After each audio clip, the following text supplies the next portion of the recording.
किसान भाइयों को ये नहीं पता कि उन्हें खाद का प्रयोग किस प्रकार से करना चाहिए। तो इस वीडियो में हम बात करेंगे कि गेहूं में पहली सिंचाई करने के बाद कितने दिन बाद हमें दूसरा पानी लगाना चाहिए और दूसरा पानी लगाने के बाद किसान भाइयों हमें कौन कौन से उर्वरकों का इस्तेमाल करना चाहिए जिससे कि हमारे गेहूं के पौधे का जो विकास है वो बहुत ही बढ़िया तरीके से हो, हमारे गेहूं की जो फसल है उसकी ग्रोथ शानदार हो और कल्लों की संख्या है वो हमें भरपूर मात्रा में प्राप्त हो। तो किसान भाइयों, यदि आप हमारे चैनल पर पहली बार आए हैं तो कृपया करके चैनल को सब्सक्राइब कर लें, पास वाले बेल आइकन घंटे को प्रेस कर लें ताकि अगली व इंपोर्टेंट वीडियो का नोटिफिकेशन मिल जाए।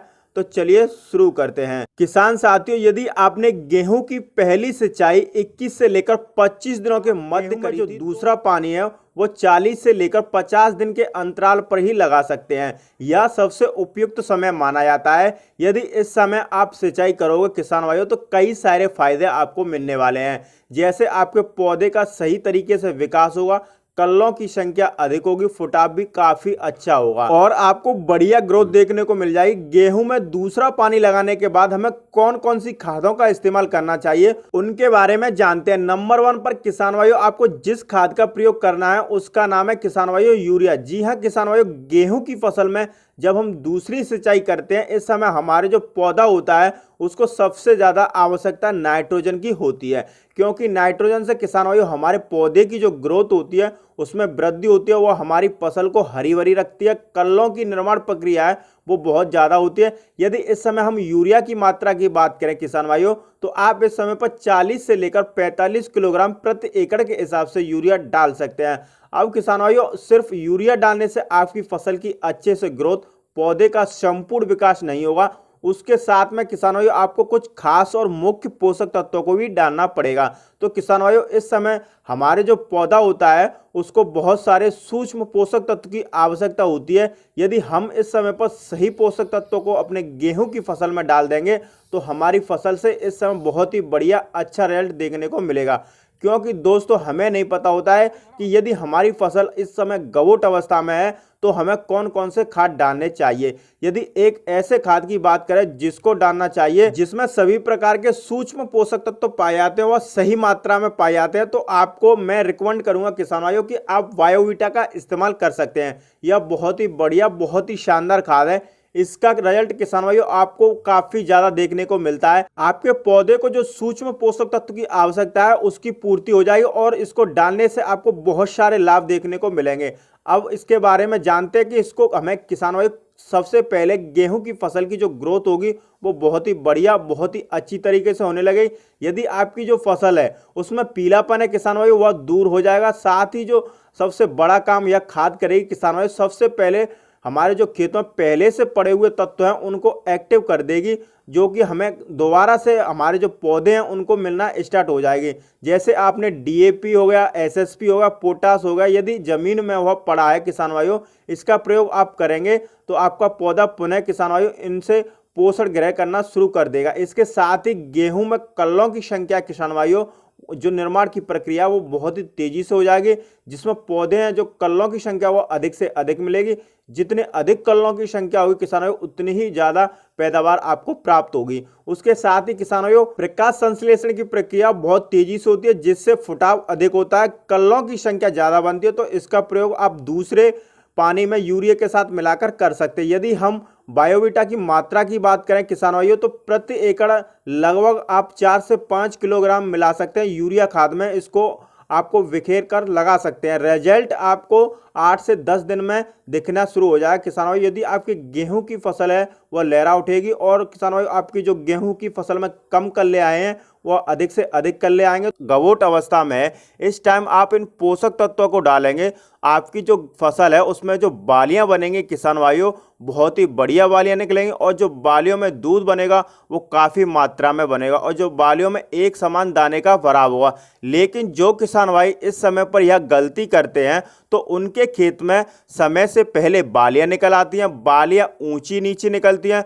तो हमें इस टाइम अपने गेहूं की फसल में यह गलती नहीं करनी है।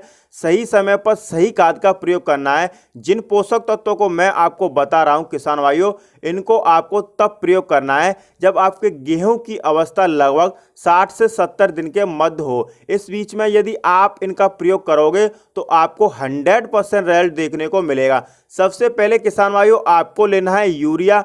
यूरिया की जो मात्रा आपको लेनी है किसान भाइयों, लगभग 35 से 40 किलो प्रति एकड़ के हिसाब से लेनी है। अब इसमें जो सबसे पहला खास जो उर्वरक है उसको मिलाना, उसका नाम है किसान भाइयों फेरस सल्फेट, जो 19% वाला आता है। उसको आप दानेदार लेना है, लगभग 5 किलो प्रति एकड़ के हिसाब से इसमें मिलाना है। किसान भाइयों मैग्नीशियम सल्फेट लगभग 10 किलोग्राम, और साथ में आपको लेना है जिंक सल्फेट 5 किलोग्राम के हिसाब से, जो 33% वाली आती है। यह जो भी सल्फेट मैंने आपको बताया किसान भाइयों, उनमें थोड़ी थोड़ी मात्रा सल्फर की भी पाई जाती है, तो आपको अलग से सल्फर डालने की कोई आवश्यकता नहीं है। तो आपको किसान भाइयों फसल पर मैग्नीशियम सल्फेट, जिंक, इन तीनों पोषक तत्वों को किसान भाइयों यूरिया में मिला लेना है, इतनी ही मात्रा में, और छिड़काव कर देना है। इसका रिजल्ट किसान भाइयों आपकी जो गेहूं की फसल में मात्र 7 दिन में शुरू हो जाएगा। इसको डालने के बहुत सारे लाभ हमें मिलने वाले हैं, इनके बारे में जानते हैं। किसान भाइयों यूरिया में मिलाकर इन पोषक तत्वों को डालने के बाद जो सबसे पहला फायदा होगा हमारे गेहूं की फसल में, कल्लों की संख्या बढ़ने लगेगी। यदि किसान भाइयों फुटाव कम हुआ होगा, उसको डालने के बाद में आपका जो गेहूं का पौधा है उसमें अधिक से अधिक कल्ले फूटने शुरू हो जाएंगे।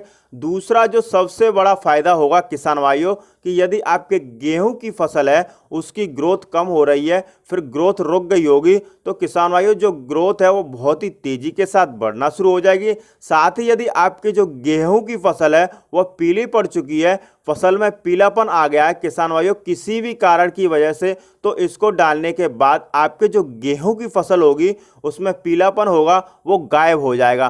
पोषक तत्वों को डालने के बाद किसान भाइयों हमारे जो गेहूं की फसल में प्रकाश संश्लेषण की क्रिया होगी वो बहुत ही अच्छी होगी, जिससे किसान भाइयों हमारा जो पौधा है वो अधिक से अधिक भोजन का निर्माण कर पाएगा। इससे किसान भाइयों हरियाली, फुटाव, ग्रोथ, जड़ों का विकास, पौधे में हरापन आता है। किसान भाइयों हमारे जो मिट्टी की जो उर्वरा क्षमता होती है उसमें भी वृद्धि होगी। हमारा जो गेहूं का पौधा है किसान भाइयों, उसकी जो रोग प्रतिरोधक क्षमता है उसको भी काफी ज्यादा वृद्धि कर देगा। किसान भाइयों इसका बहुत ही अच्छे तरीके से वृद्धि विकास होगा, फसल हमारी एक नंबर बनकर चलेगी, और पूरा गांव आपसे पूछेगा कि आखिर आपने डाला क्या है। तो किसान भाइयों यदि आप भी अपने गेहूं की फसल में कल्लों की संख्या बढ़ाना चाहते हैं, ग्रोथ को बढ़ाना चाहते हैं, पीलापन दूर करना चाहते हैं, तो यूरिया के साथ मिलाकर आप इन तीनों पोषक तत्वों को जरूर डालें। किसान भाइयों आपको इधर उधर भटकने की आवश्यकता नहीं है, इन्हीं पोषक तत्वों से किसान भाइयों आपकी जो गेहूं की फसल है उसका संपूर्ण विकास हो जाएगा। तो दोस्तों इस प्रकार से यदि आपके गेहूं की फसल 60 से 70 दिन की हो चुकी है, फसल गवोट अवस्था में आ चुकी है, तो आप इन तीनों खादों का इस्तेमाल कर सकते हैं। खेत के अंदर जब बालियां निकलेंगी तो बालियां बहुत ही अच्छे तरीके से निकलेंगी, और पैदावार भी आपको अन्य किसानों से लगभग 4 से 5 कुंटल अधिक मिलेगी। तो दोस्तों आज का वीडियो आपको कैसा लगा कमेंट करके हमें जरूर बताएं। वीडियो पसंद आई हो तो वीडियो को लाइक, चैनल पर पहली बार आए तो सब्सक्राइब करना ना भूलें। वीडियो देखने के लिए धन्यवाद। जय जवान जय किसान।